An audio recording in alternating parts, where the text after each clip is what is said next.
What is going on, guys? My name is Lextasy and welcome back to the channel. It is like 3 o'clock in the morning right now, but me and my wife are getting in our GTR and going straight to Force Performance to drop the car off before we start the long leg of our journey to pick up, well, the brand new tow rig for the channel. Something to tow all these fast cars so we can actually build them and not have to drive them to the track. But without further ado, guys, let's get this video going.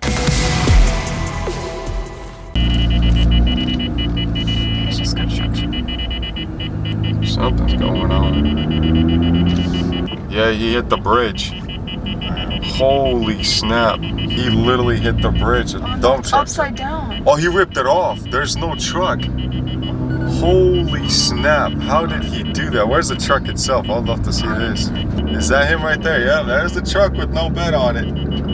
And just like that, the baby is home at Force Performance. They're gonna take care of the flex fuel installation and all the good stuff. So we've been waiting for that for a while. You guys have as well. Thank you for your patience, but she is here. It's gonna take about 2 to 3 days to get it fully done. They're gonna adjust all the tuning, custom tuning. They're gonna put E85 in there. And while they're doing that, of course, we are taking off to our next destination. I'm happy to bring you guys along. I think you're gonna enjoy it as well. So we should be there in a little bit. Once we get there, of course, we'll go over the whole truck with you and everything. So without further ado, guys, let's go to part 2 of this whole video. This is a 2014 Ram 2500 Cummins diesel 6.7 liter motor. This sucker is a beast. Look at this thing. It's all blacked out, so it's got the blackout package and everything. Jesus, man, look at that truck, guys. Our towing capabilities are through the roof now. There's nothing stopping us from putting slicks on all our cars, but this is a Laramie edition, so it's fully loaded. It's got the wood grain everywhere, heated cooled seats, remote start, sunroof. It's got everything, full-size cab, of course. So look at all that space in here, guys. Oh, I am so pumped with this thing. Dude, and okay, check this out. So not only that, but this thing is DPF and DEF deleted already. It's a 14, so, and I don't have to mess with the emissions and lose miles per gallon, so I get better gas mileage. I get more power because this thing's also tuned. But guys, I always wanted a blackout truck. Like, this is a bad monster, man. This thing is a bad boy, and I cannot wait to drive it even more. We have a long way to go home, so there's a lot we're gonna experience. I wanna see what the gas mileage is gonna be averaging out to, guys. But after that, of course, I am gonna take it and, well, see what my reaction is. It's gonna be a long drive home, and after that I'll see what it's all about, guys. But man, I'm so excited. I hope you're excited as well. Smash the like button, comment down below what is your favorite diesel truck. I'm a big Cummins guy. I'm a Ram guy. I always have been. I've had 3 Rams already. Never could afford a diesel, but I decided to just pull the trigger because yes, even a Hemi can pull one of these cars, but if I was to get a big trailer with 2 cars on it, it's going to be a problem for that. It's not safe. So a diesel definitely does his job way better. And God, man, I can't stop looking at it. I can't believe it's mine. I really can't. But let's get back on the trip. Let's get back on the road and continue driving, see how well it does. Alrighty, ladies and gentlemen, we are in our diesel truck now. I was looking for a cowboy hat, I couldn't find one. I'm feeling a lot more country. So what do you think? Do you like this truck? I love this truck. She does. This is my dream. She always wanted a diesel. I did too, but I could just never afford it. So we had like 3 Rams that were not diesels, they were gas, but still good trucks. But whenever you're about to pull 2 cars, yeah, that's a little bit too big of a risk for us. But I just want to talk about the way this thing drives real quick, man. This is my first time ever driving or owning a diesel. And I gotta say, I mean, I'm cruising at 85 miles per hour because that's totally the speed limit here. And the gas mileage is averaging 17.3 for the last 3 hours of driving. Like, it's doing pretty good. It's getting better gas mileage than my GTR and your Audi, I think, as well. So I'm very pleased, man. It's comfortable, 85 miles an hour. I was thinking it sits so high up and big tires, you're gonna hear a lot of like noise and vibrations, and it's gonna be like very unstable at those speeds. But I mean, I'm cruising. I have to hold the steering wheel. It's doing great, man. I'm super excited. It sounds good too. Like, you can hear the turbo whistling in the back, man, because it's straight pipe, so there's nothing muffling the noise, especially when it's like idling. It just sounds so good. What? No, the turbo noise coming through the exhaust because there's nothing blocking it. You don't know what you're talking about. You're tired. Okay, whatever. I was right. I said it right. But I mean, it really is good. The only thing I've noticed about Cummins, and I think I'm correct, is that like on the low end, before the turbo of course spools up, there's not much power there. So it takes a second for it, but when it builds up, it goes. Like, it takes off. You can get up to 100 if you wanted to, no problem whatsoever. So it's cool to learn a diesel truck. Like, I'm not saying my content is going to be based on diesels now, but I think I will do a few videos on it, like taking this to my buddy Tyler's shop and let him do an inspection on it, because he's all about diesels. He actually has a diesel channel as well, and see what he thinks of it, because I legitimately don't know anything about diesel motors. I just know that, you know, even with the 140,000 miles on this one, it's a Cummins, it's a diesel. They can run up to 300,000 no problem, as long as it was taken care of. This one was. There was even like a really good maintenance history on Carfax, so it was done right, so I wasn't too worried about it. excited, and that's why I drove the distance I did to go get it. So I'm just excited. I want to share that excitement with you guys and see what the process is like on buying a diesel and if it's worth it and what you got to look for. I know I checked for a few things because I was looking on YouTube like the whole night before this trip, and they said like you have to check the blow by in the motor. So like once the motor's warmed up, just open the oil cap and let it sit there. If it's not bubbling up like really badly, like coming off the lid, you're good, because all diesels will have a little bit of blow by, so it's normal, but you don't want it, like I said, to be just completely jumping off the actual place where it sits, the nozzle, whatever. And then I was checking, you know, to make sure the EGR cooler, which this one doesn't have because it's all deleted, but I was just checking, make sure there's no coolant mixture, nothing like that. So look good, undercarriage look good. I mean, it's a Southern truck, so there's no problems there at all, but this is super exciting for me, man. We can tow now. We can put slicks on the tires. It's been a long day.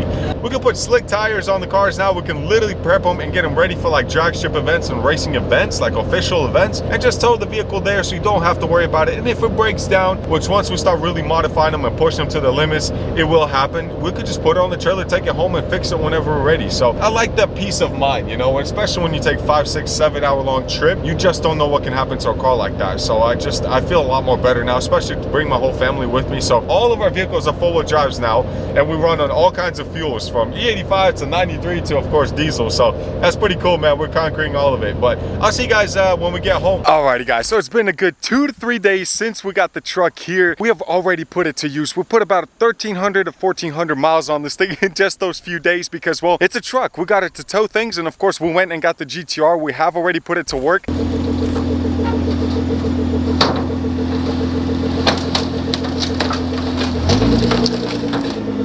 This sucker is a monster. I didn't even feel the trailer. I didn't even feel the car whatsoever. I didn't even know it was in the back of there. I mean, it's a diesel. Yes, I get that. But for me being a first time diesel owner or even driving a truck that's diesel, I mean, this thing is insane. I've had 3 Rams so far with the Hemis in them. So, you know, the 5.7, it does a decent job. But you put a full-size trailer in the back of that and a car on top of that, you are going to feel it. It's going to be shaking. It's going to really, really push it and stress that truck out. I mean, I was getting like 8 miles a gallon last time I towed a vehicle. This sucker was getting 14 miles a gallon with the car loaded on it. With just the trailer itself was 16 miles a gallon, and daily driving I'm getting like 18 miles or so. So this thing's actually getting better gas mileage than both of my cars. So that's actually very impressive for, I don't know, a 10,000 pound monster. But I gotta say, guys, I truly love it. I know what you guys think, but drop a like if you love Rams and Cummins and all those. I mean, like this diesel motor is impressive. So let me pop the hood. I want to show you guys, but I mean, check that out. That 6.7 turbo diesel.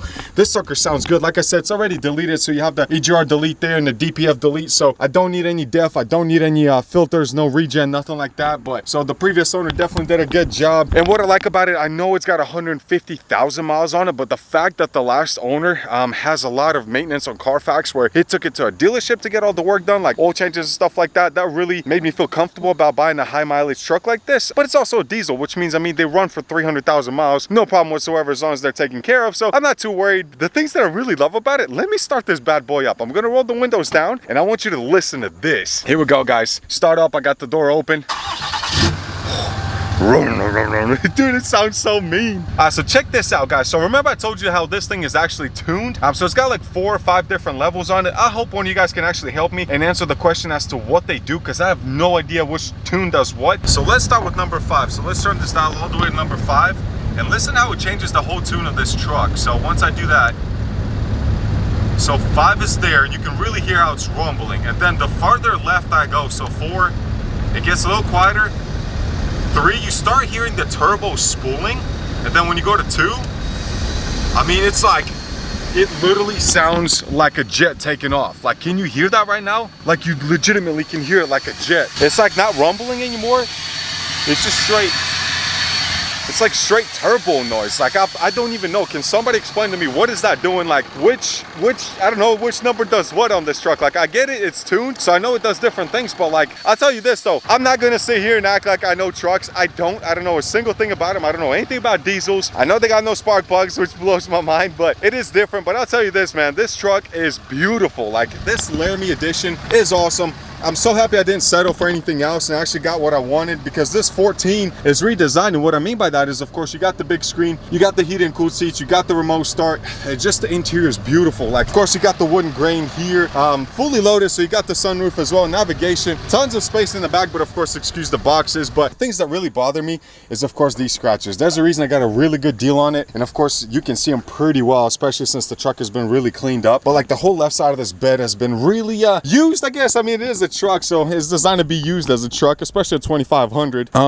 Then of course, you got just every side of this bed has definitely been used, especially since it's been washed. Well, excuse the dirt, because it was raining last night, but you can really see every scratch on it. So the reason I'm pointing all this out, guys, is because, well, you're my family, so I need you to decide, what are we doing with this thing? I feel like we should just go ahead and wrap it, make it look really sick. I don't know, maybe match it so the trailer will match, and it'll match whatever the GTR is going to be wrapped out as well. So I don't know, guys, but I feel like let's just go ahead and do it. Let's just freaking wrap this thing. Let's make it our own. Let's make it different. If you guys have any ideas, I don't care if you come up with it yourself or if you just borrow it from the Instagram or Google, wherever images you want to find, send them to my DM on Instagram, and let me look at them, guys, and I'll decide on the last like 3 that we really like, me and my wife, and one of those will be the wrap for this truck. I don't care if it's pink, I don't care what it looks like, and if it's got unicorns on it, I kind of care about that, but I don't want to send the wrong, the wrong idea. But if you guys, seriously, just send me what you think, what this truck should look like. Whatever wrap you feel like we should do on this truck, I'll do it. I don't care. I don't care how bright it is. I don't care how it pops. I mean, that'll be awesome. Well, of course, we'll probably do some sort of like Lextasy on the side of it as well, so that we really start getting our name out there, especially if we start taking these cars to a lot of events and things like that, where there's a lot of you guys and a lot of things we can win and really get our name out there. So I can't wait. So a lot of people are probably wondering, what is it like to actually drive a diesel as a daily, right? We talked about the gas mileage. I'm getting 18 miles a gallon, 18.5. I honestly feel like the fact that the DEF and the DPF and all that emission stuff has been deleted,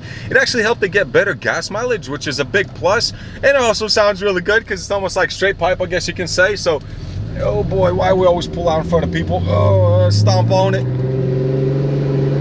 It sounds so good. It sounds like a freaking semi truck taking off. It's amazing. What I also like about it, maybe most of you won't, especially, you know, if you love diesels and stuff, is that this truck doesn't roll coal. I don't know if I'm doing something wrong, but not that I wanted to. I hated drivers that did that, especially if you like wash your car and you get behind one of those in traffic and then he mashes it, and there goes all the black smoke across the whole car. And it's just, I don't know, like, it's not like, I just mashed it when I pulled out of there, nothing, like no black smoke coming out, period. So I don't know if I'm doing something wrong or what, but let me mash it one more time. Watch.